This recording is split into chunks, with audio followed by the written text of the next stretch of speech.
This is my race car. What kind is it? It's a 1980 Chevy Monza. I usually run it in super gas, which is a 990 index, which runs 9.9 seconds in a quarter. Is this car nicknamed Shorty or? No, that's me. I'm Shorty. How tall are you? 5'4", with lifts.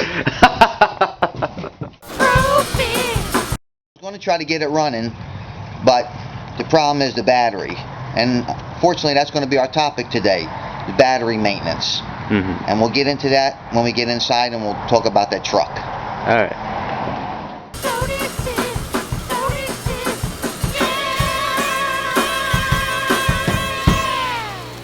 Okay, today's episode on Tony's Tips is going to be about battery and maintenance and what to look for. All right, where's the battery on this thing? This is the battery right here. Here's your positive terminal, and here's your negative terminal. Okay, first you want to make sure they're all clean. Looks pretty dirty to me. Well, they're not dirty, but they could possibly be checked. And you got to be careful on these cars today, because if you disconnect the battery, you can shut down the system. So you need to hook them up, an alternate service, an external battery at times. With this particular car, we don't really need to do that. What we're going to do now is we're going to take the negative off first, then the positive. That's the series you do that in. And then we're going to clean the terminals, and then I'm going to explain about battery maintenance. Okay, I'm going to hook my tester up to the battery, and this tester will test battery, alternator, or starter. Okay, so I'm going to hook it up, negative to the negative side, positive to the positive side, and the CCA was the cold cranking amps. I'll show you again. CCA, cold cranking amps. That's what that stands for. And basically, these battery in this particular vehicle is looking for a 675 or a 680 cold cranking amp. What I'm going to do is I'm going to hit test, and that'll tell me what my cold cranking amps for this particular battery is. And as you can see, it's running okay with a little low. We're off a little bit here. It should be running 680, we're running 545. This is the original battery in this car, which is probably 5 years old, probably going on 6 years old. It's a possibility this battery could be on its way out.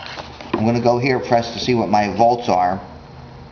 My volts should be running anywhere like 13 or 1266.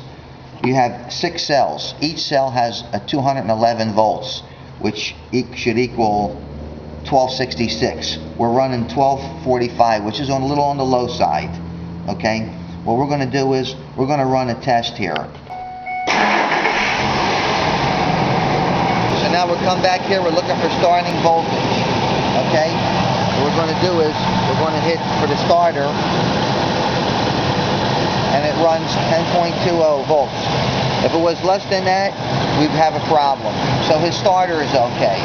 Now we're going to go back in, and we're going to race the engine to about 1500 RPMs for about 15 to 20 seconds. And we'll find out if his alternator is charging.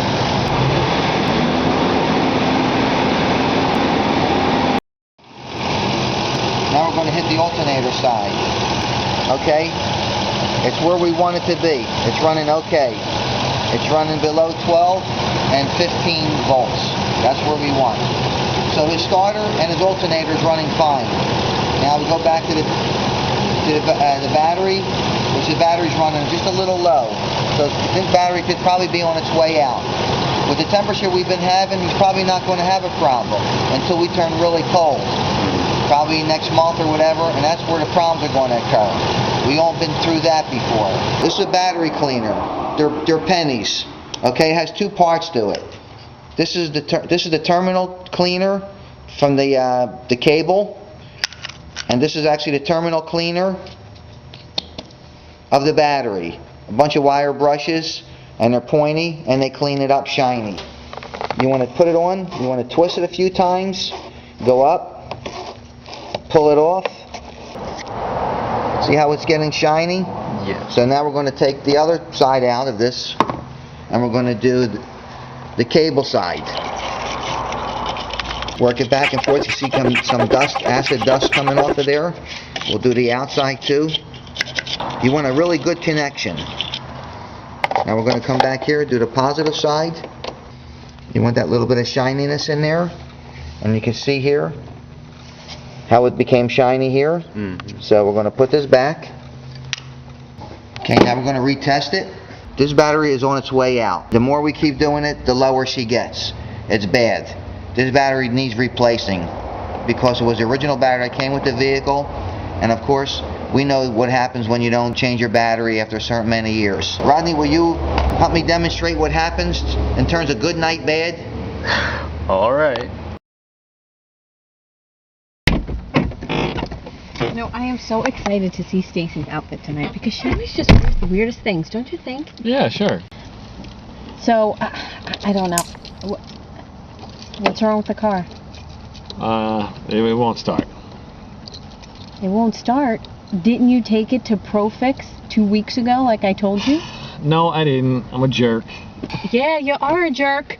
Because you knew we needed the car to go to this party tonight. Well, I didn't even want to go to this party. Well, I really don't want to go to this party either. Well, then why are we going? Well, I don't know. You tell me. They're your friends. Blah, Why blah, do you blah. always do this? No, please. Does this I look do familiar? not Dragging me, please. Don't let this happen to you.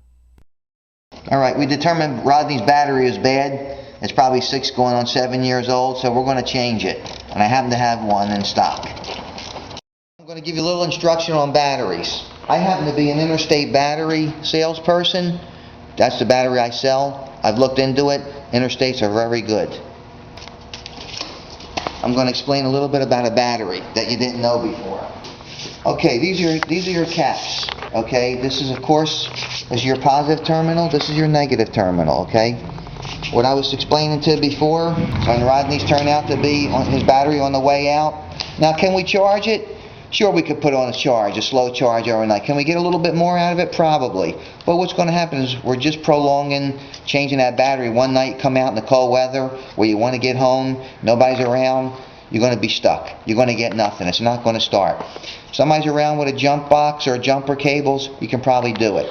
Then, of course, we know what happens if you have these towing services. It's always around on a weekend when these things go bad, and they take 3 to 4 hours. Now with this cold weather, maybe the place closed, where are you going to go and get heat? You can really cause yourself some serious problems. Okay? So we're going to test this new battery. We're going to show you what the cold cranking amps is. This battery is rated at 700 cold cranking amps, CCAs. Okay? So we're going to hook it back up, hit test, it goes through its service. Okay? So now, we're right close to 700, 655, that's good. Okay, this battery is a very good battery. Sometimes it's a little bit more, 705, sometimes it's a little less, depending on how much shelf life this has and how much this battery's rotated. These batteries are very good. They're made for shock resistance. They're not like the old batteries where the old fairy tale was you couldn't put them on cold or concrete, it would take the draw out. These are heavy-duty plastic these days, and it's a very good battery. Okay, so what we're going to do is we're going to go to the volt side, the running volts. Okay, which this battery is good. Could it read 1266? Sure. 1249 is not bad. Okay, it's where we want it. This is probably the battery that Ronnie should put in his truck these days. One more tip I wanted to give on batteries is, on a fully discharged battery, if you leave your lights on, things like that, what happens is these batteries are filled with acid and plates. You can't see them, but inside there's acid and plates in here. When a battery's fully discharged, the acid returns to the plates, and all you're left remain is the water. So if it's freezing out, your battery will freeze and crack, and that's what brings you more problems. If you have a battery that's not bad, that just needs a recharging, well, you're going to push it over the limit by it being inside your car, being discharged, and all the acids being back in the plates, and all that is left is the water remaining, which will freeze during cold weather. Tony, thank you so much for your tips on batteries this month. No, thank you, Ken, for having me on Internet Variety Hour. It was my pleasure. Again, you can call me, you yourself, or anybody out there watching this can call me at 609-567-9111 and ask for Anthony at Profix Car Care. And I also have a website, profixcarcare.com. Merry Christmas, Tony. See you next month. All right, thank you. Happy holidays.